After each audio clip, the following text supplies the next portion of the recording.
Avec des connaisseurs, avec des personnages de Tintin aussi. Et d'abord, nous allons rencontrer M. François Hébert. J'y vais!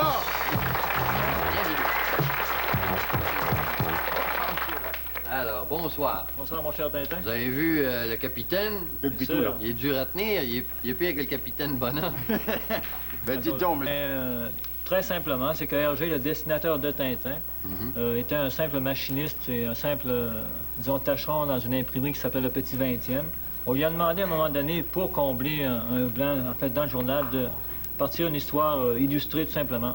Et à l'époque, déjà, il avait un petit personnage qui s'appelait Totor, un espèce de petit scout. Et finalement, il s'est dit, bon, ben tiens, je vais prendre ce personnage-là, je vais le réadapter avec un journaliste, parce qu'en fait, il dessinait pour un journal qui s'appelait Le 20e siècle.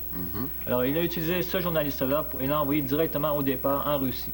Ce qui a fait d'ailleurs que plus tard, on a eu droit à au premier album de Tintin, Tintin au pays des Soviets. Qui est disparu à un moment donné. Qui est disparu sur le marché au niveau des albums. je pensais Fort heureusement, il a été maintenant réédité, à la grande joie d'ailleurs de tous les lecteurs. Alors, ça a commencé par le Petit 20e et ensuite, les éditions Casterman ont pris en charge la publication. Oui, Tu m'as pas répondu. Oui, j'ai passé une excellente